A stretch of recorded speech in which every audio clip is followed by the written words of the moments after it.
Preparing the Zoom.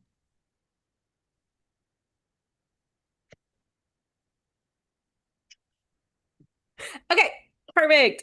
Welcome. Oh, it's still talking to me. Hold, please. Yeah. Okay. Welcome everybody. We're figuring out how to go live. So Carly and I are co-facilitators of a group program called Regulate, and we've been getting a lot of questions about hormones. So we wanted to kind of come on and talk about a couple of things. First and foremost, we are not anti-medical or anti-hormones or any of those kinds of things. What we want is for people to have the anatomical and the best information that we have available to us so that you can understand why you might need to look down this road, why you need to look at a different road first, really what's happening with your symptoms and why there might be other things causing the exact same symptoms, because that's a lot of what we are seeing. So if you guys don't know me, I'm Dr. Nicole Woodard. I'm a doctor of physical therapy and a nervous system regulation expert. And this is my co-facilitator, and in her own right, lots of education. So Carly is a functional diagnostic nutrition practitioner and also a master in neurolinguistic programming.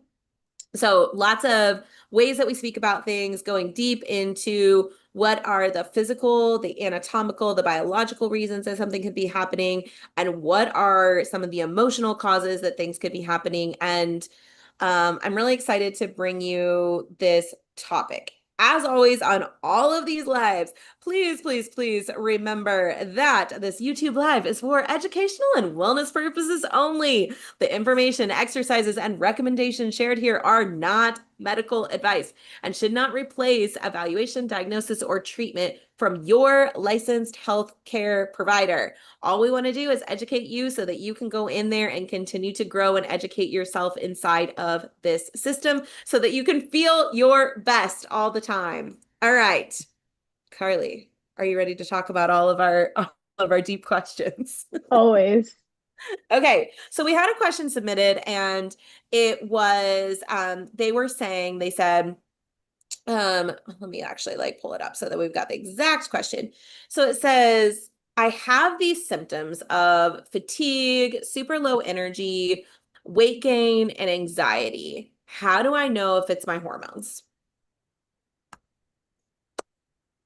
It's almost always the hormones, but that's only because the hormones are the first thing to go out of balance when there's imbalances within the system. So Okay, so that's that's like the short answer. that's the answer. So you're saying something like, I think it's really interesting to say we're not saying that it's not your hormones, because Correct. most likely hormones are one of the first things to go. And you were the one that taught me this, that your sex hormones can be broken down and are readily available to try to give you more energy.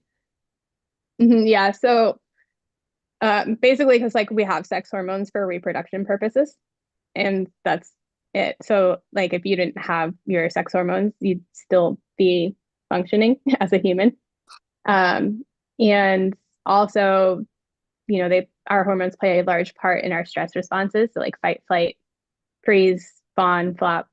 And they're really built sort of to be a signaling to us for survival purposes. So when we are in a stress related situation, they're there to be able to signal to us that we need to take some sort of action to for protection purposes. And then what should happen is that once we're out of that stressor, as long, especially in acute stress, you honk your horn like someone's about to cut you off, honk your horn. And then what should be able to happen is be adaptability, resilience. And you get stressed, like, oh, I need to be alert. I need to make sure my hands are on my steering wheel. I need to honk at the car that's about to cut me off or brake. And then your like vital reserves, like your adaptive resourcing, like you should be able to go back to calm or regulated or, oh wait, okay, now I'm safe. Now I can keep driving. Otherwise, Yeah, you're like frozen there on the intersections.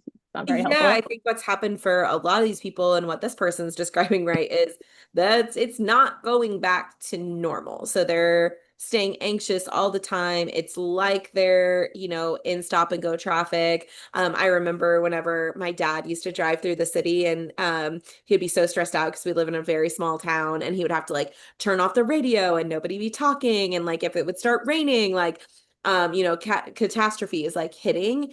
And it's so interesting because I feel like most people are walking around in everyday life like that anymore, or at least a lot of the people that we are seeing that are having a lot of these symptoms.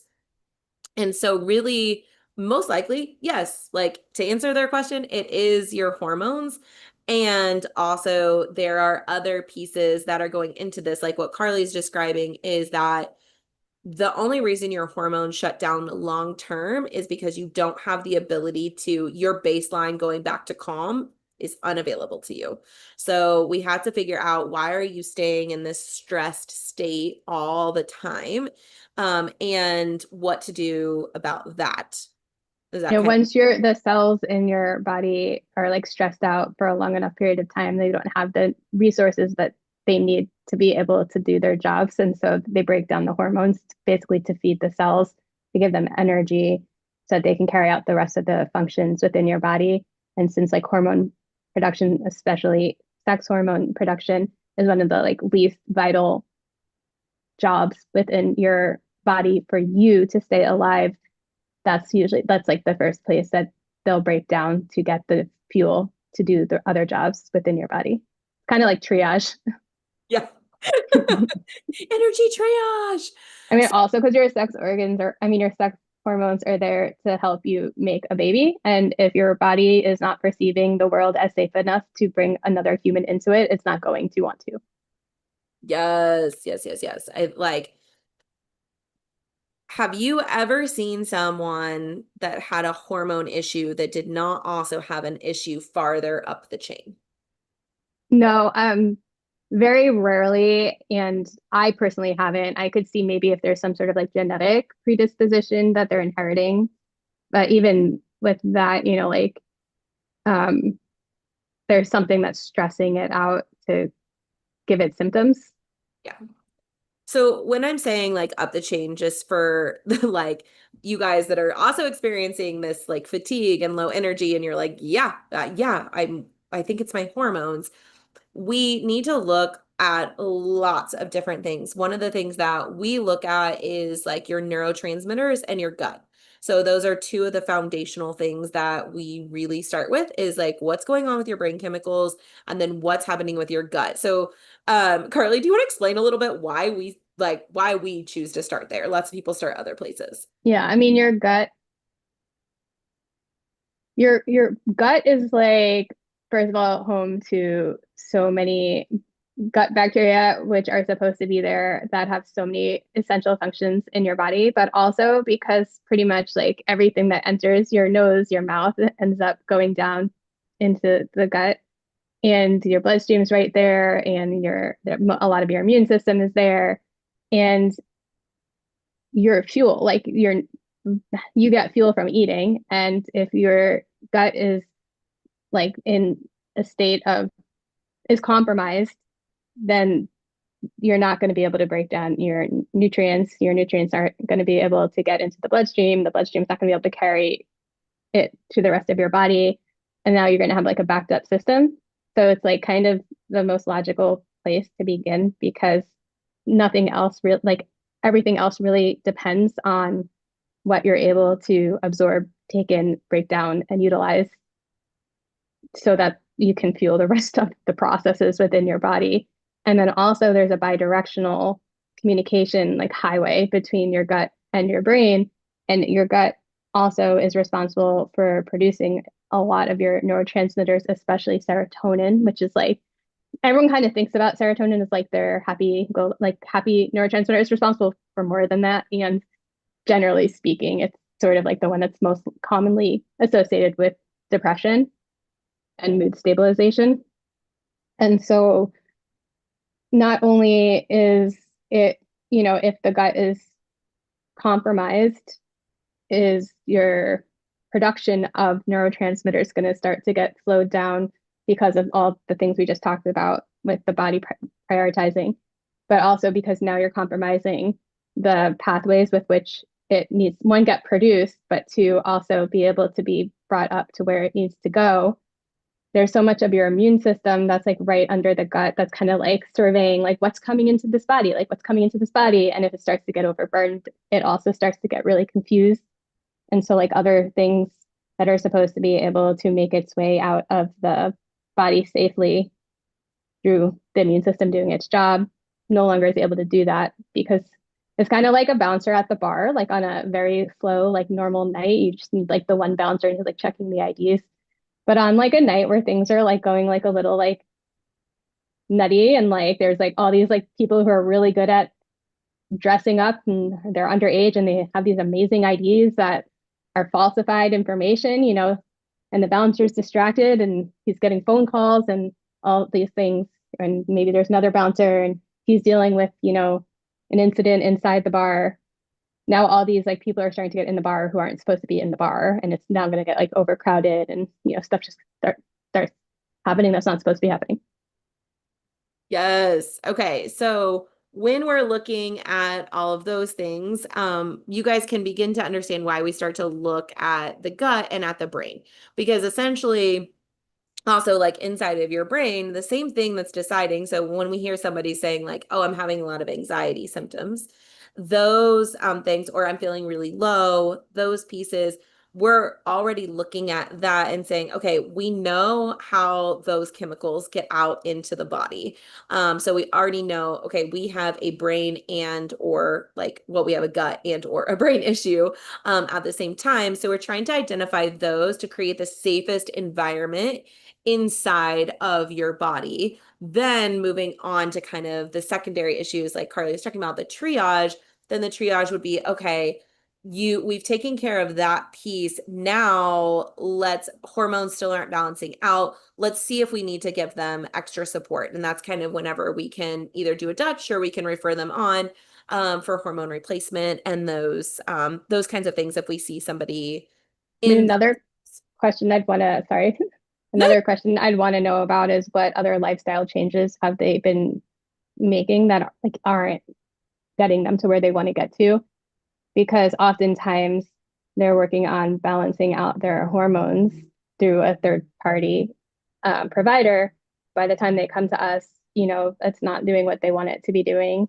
They're not seeing the results they want to be seeing. And though they're missing a lot of pieces to that as well. Because there's so much that can be done that's like free.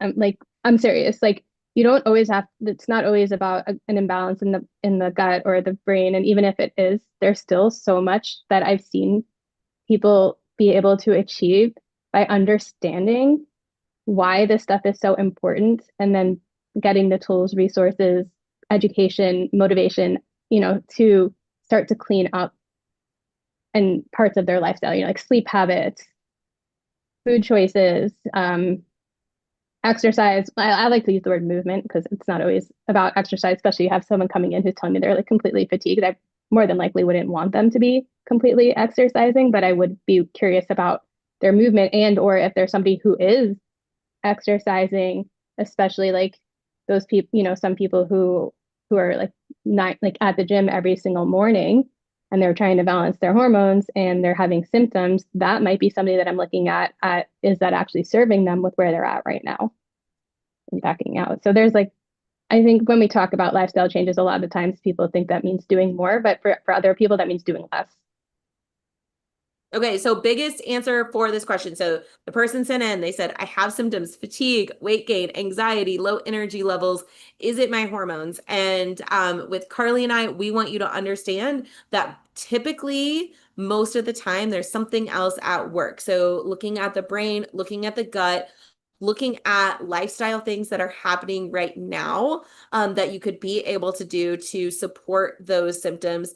And then if you need the extra testing, brain or gut, and kind of see where you're starting at and then move to hormones afterwards. Um, So, okay, our other question, so we have three questions today that we're gonna Mhm. hit. So another client, they wrote in and they said they were asking, they said, I've been on hormone support. So I'm getting she's getting like progesterone and testosterone support. And she said, and my labs are now normal, but my symptoms haven't changed. She's like, they changed briefly for a couple of days, a couple of weeks, and then they slowly started coming back. So even though now my labs are normal, for my hormones, my symptoms are staying the same.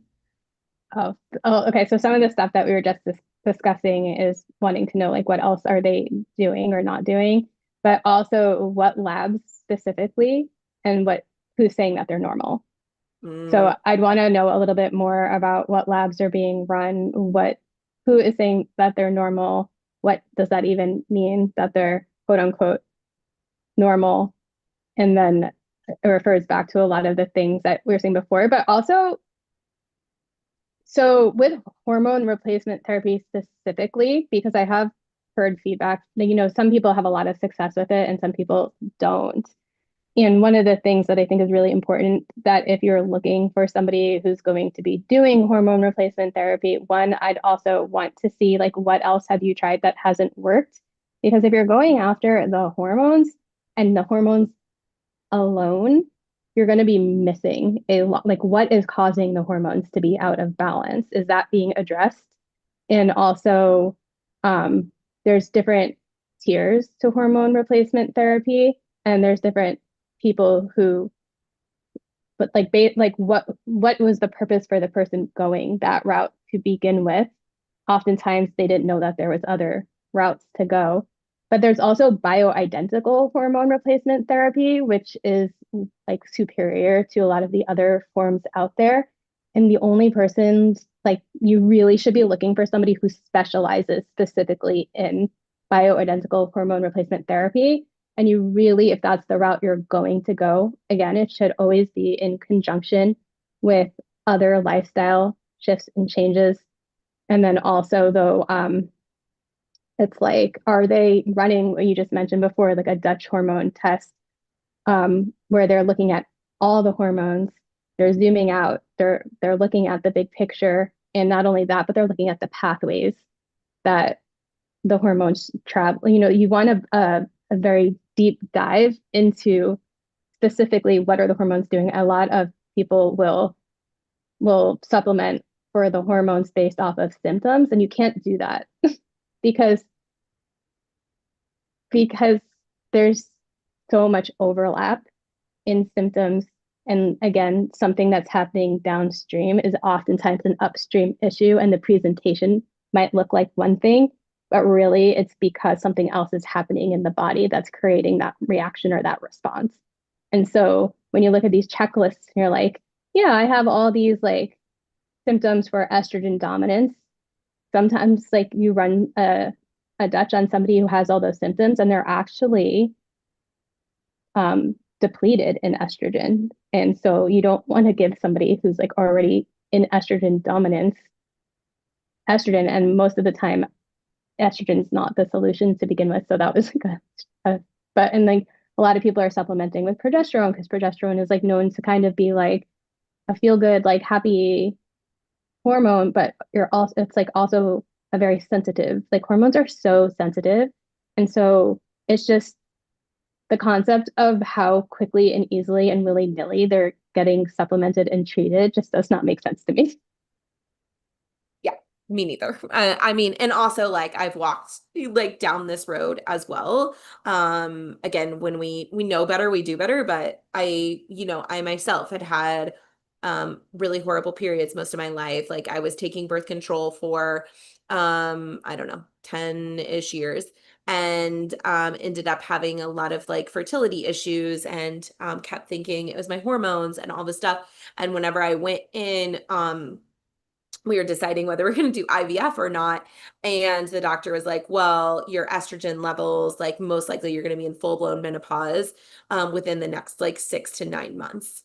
Well, guys, that was 9 years ago. And like, I'm not in menopause. Like, Mm-mm. And so I'm not even in perimenopause yet. But big things changed when like I was able to get after some of the neurotransmitter things. Now, for me personally, like this is just to validate for anyone else, when people said make lifestyle changes, I was like, how the freak can I make lifestyle changes when I'm so tired I can't get out of bed? So like you're asking me to like eat better, which requires me so much mental energy to figure out how to go to the store, what I'm going to buy, a complete change of routine. My family doesn't like it, all these things. And so for me personally, this is why, again, I'm a big fan of starting with the brain chemical testing Mhm. because those supplements were able to give me the energy as well as the safety and security in my body to take a pause and then go forward. So in that time period, then I was able to learn skills about how to sit with my emotions, Yep. about how to do like how to handle when big things were coming up in my life. I learned about CO2 tolerance that I like actually couldn't handle stress very well. And then I was able to build and build and build and build. And then my hormones, my cycles, so many things changed at a very high level for me just from doing that, which actually had way less impact. Like that's the other thing that I want to remind people is that everything we do has um like causes. I don't even want to say consequences because that makes it sound negative, but you can have positive consequences or you can have negative consequences. And when we're supplementing therapies, sex hormone therapies, there are very high consequence rates. Like with that, there's increased risk of different types of cancers. Testosterone, there's increased risks of muscle tears, tendon tears specifically. And it just had one of my mentors, he just posted a few weeks ago that he had been taking testosterone therapy and it just kept increasing and increasing and increasing so that he could have energy and show up for all these business things that he was wanting to do, which he was able to do. But then he woke up and he was actually having a mini stroke. And he's like Well, 40. and that's also though an interesting, right? Because it's not necessarily always the consequence of the thing that you're supplementing with, but what is that overriding that's not being addressed?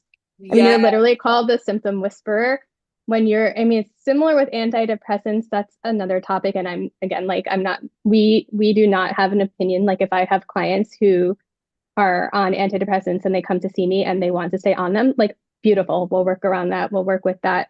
If they want to come off of them, like that's another topic with them and their provider. And though, like if they want support in making that process of deciding, like, smoother, like I can assist with that as well. This is not a topic of like pro or con. Like Nicole and I work in the world of both and nuance and individual autonomy. But with that being said, when you are putting something in the body to give the person something that they're not naturally already producing, especially when it's like synthetic, bio-individual again is different, but it's not getting the higher hanging fruit, like the signaling, right? Like, so it's not touching, it's giving testosterone, and though it's not telling the body to give me more testosterone. So the symptoms of him having the low testosterone were now not there to listen to. And so he's acting on the fact that there is more testosterone in the body, and that's why he's feeling better. And though whatever is the setup to create the reason why he was low in testosterone to begin with is not being addressed. Yeah. I mean, that's a lot of assumptions. But I don't know That was his such a mic personal drop. life. Like, is that you need to really think about why you are wanting to potentially override a symptom by doing something if you don't understand that it's not actually moving you towards optimizing how a system works. Instead, it's like, no, I don't like the outcome that's happening in my physical body. So I'm just going to supplement in downstream so that I don't have to deal with that, which it does make you for a short period of time potentially have more energy, be more resilient to stress. But what we find is that people need more and more and more and more in order to stay at that level because they're not addressing actually what's happening in their lifestyle, in their brain, in their gut, all these other issues. And like Now I it will alleviate like some of the stress in the body because you're now, there's having low testosterone is going to be is a stressor, right? It's caused from some form of stress, and then that in itself becomes a stressor because it's it's part of the body's function. So you're like filling a hole, but there's all these other holes that aren't being addressed. And so if you're acting according to like this one hole being filled is going to solve all the problems and I can ignore all the other holes, those holes are just going to keep getting bigger and so it's like you can't just do one without all the rest.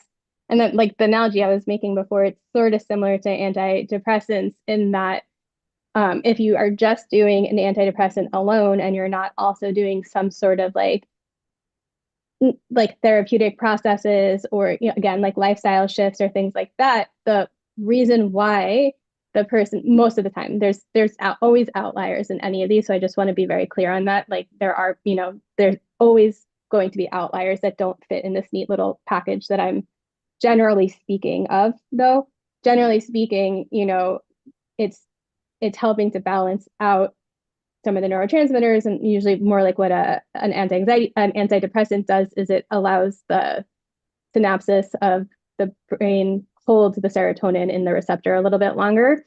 So you'll get like the benefits out of what the brain quote unquote should be doing like on its own theoretically to begin with.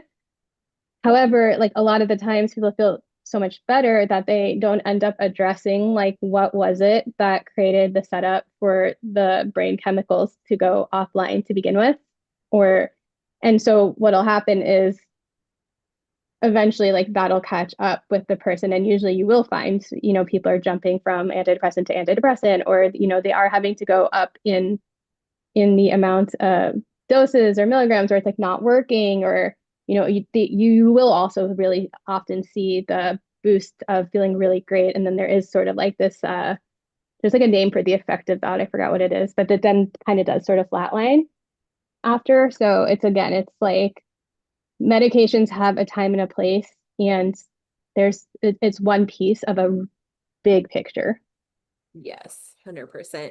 If you guys are interested in kind of what your nervous system, what your stress is doing to you, you guys can also check out symptomwhisperer.com/quiz. And you guys can take the quiz. You can go do it now, or you can finish listening to us live or on recording, go and do it. Also, the link will be below the video after we post this. So, and we created like custom curated packages of things that you can start with right then that are some lifestyle or supplement choices that you can do, and then kind of deciding to go farther after that. So as we get ready to hit our very last question, this is a very unique situation. So we talked about how we have nuance and support. So this is kind of, I could see this potentially being a case study for us in the future. So I just wanted to bring it to light as soon as this question got asked, because we've just had a lot of hormone questions over the last week.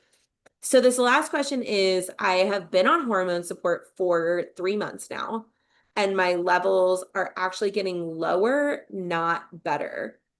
What do I do now?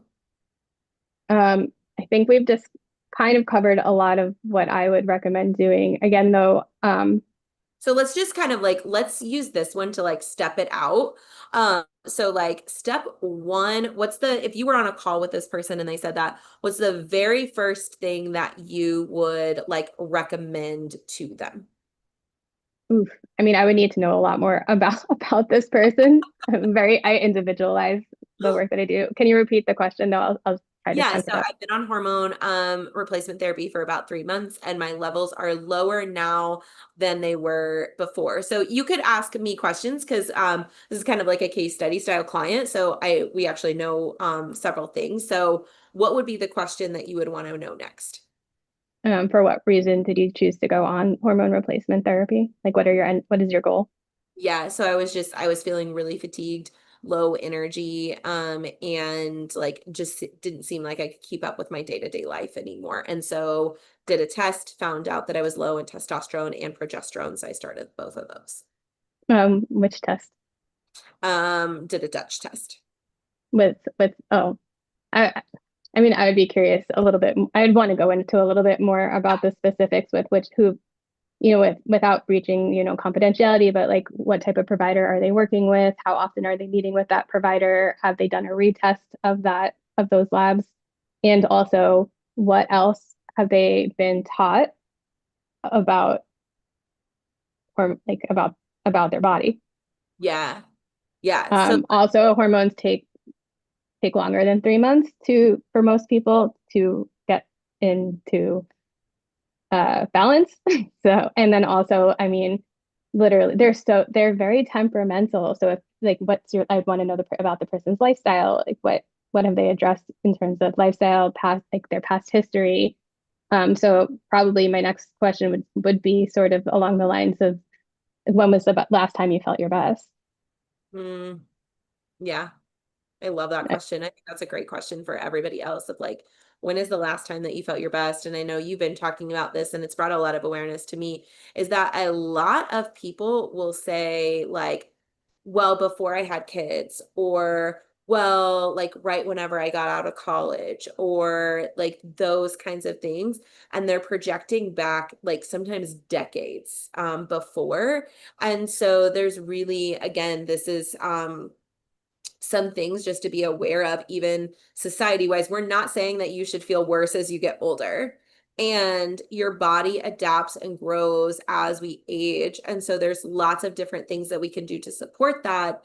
And it's really recognizing that if your lifestyle now is like, I'm taking care of 3 children, like that's a very different schedule than it was whenever I was just by myself.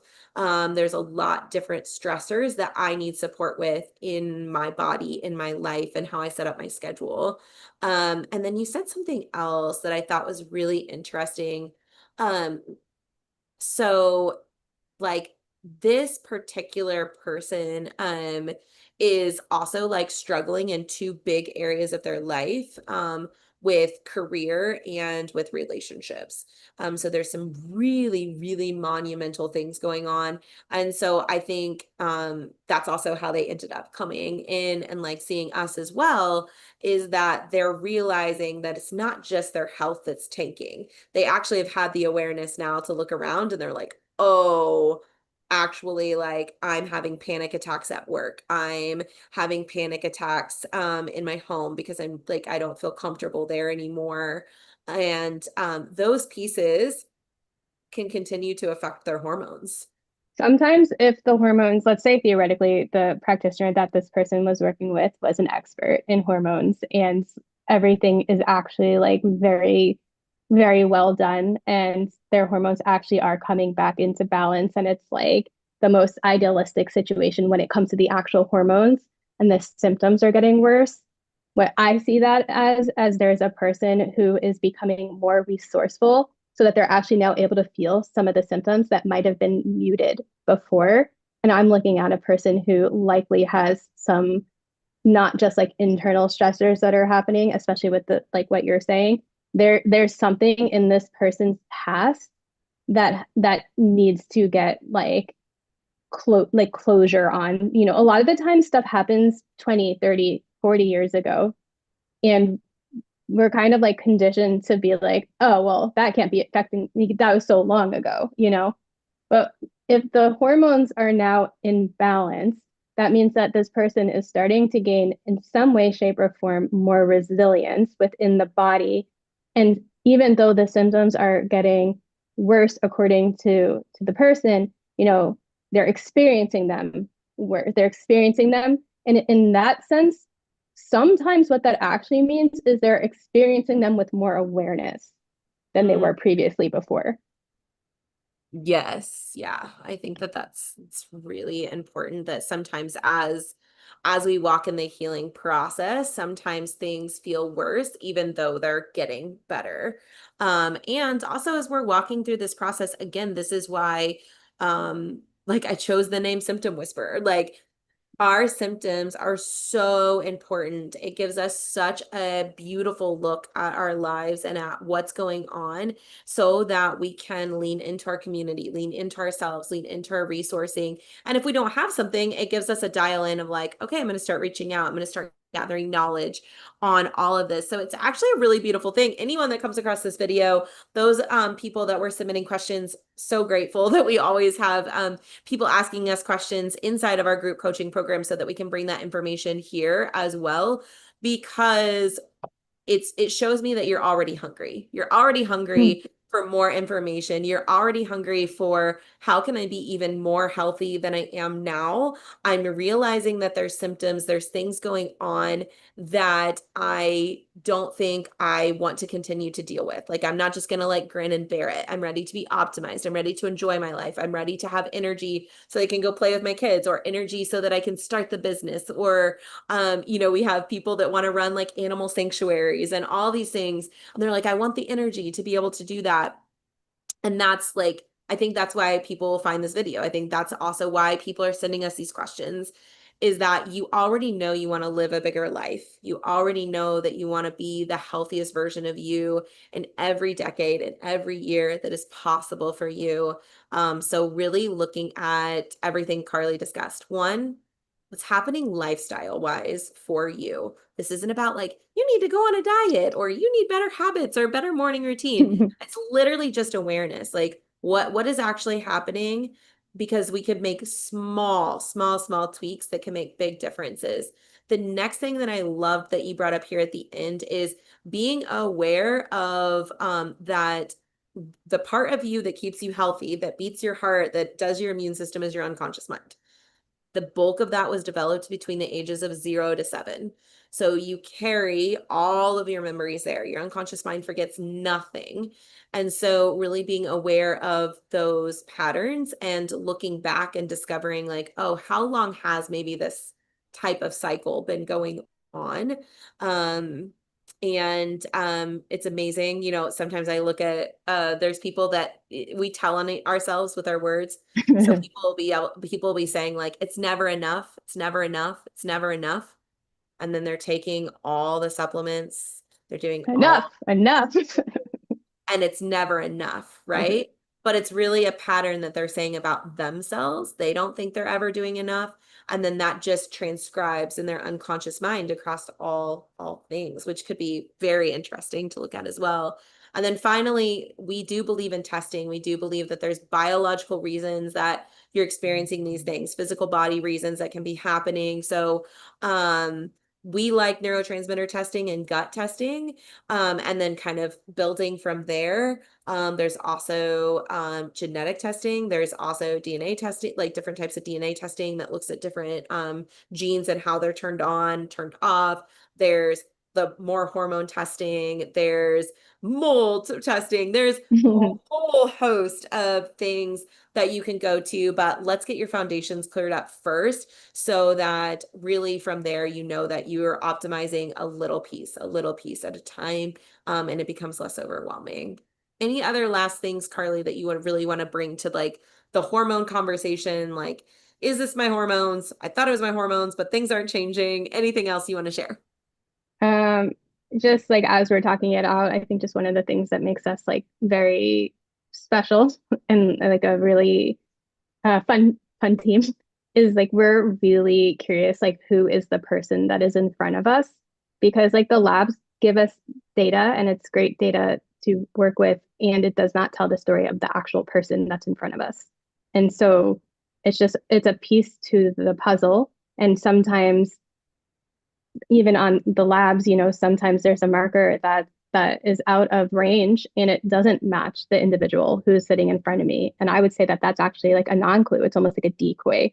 So it's really, really important that the person that you choose to work with is like, whether it's it's a team of people, if it's, I know not everybody, but like you want somebody who actually is going to take the time to understand you as an individual. Otherwise, whatever you're working on together, most of the time is going to be a very short-term success. And then like what happens next? Mm-hmm. Because you're not addressing what's actually causing the imbalance. So like and subscribe. If you are interested in more of the foundational work, the things that we're seeing where people are kind of getting misled throughout their health journey, that we want to bring people back to the foundations, back to their nervous system, back to root causes. What are root causes?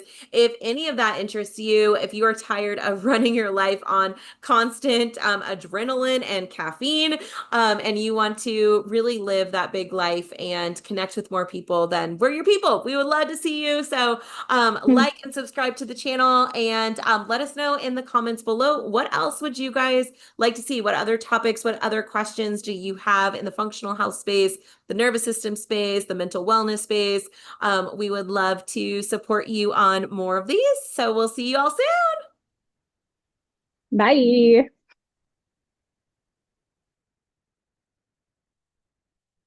Yep.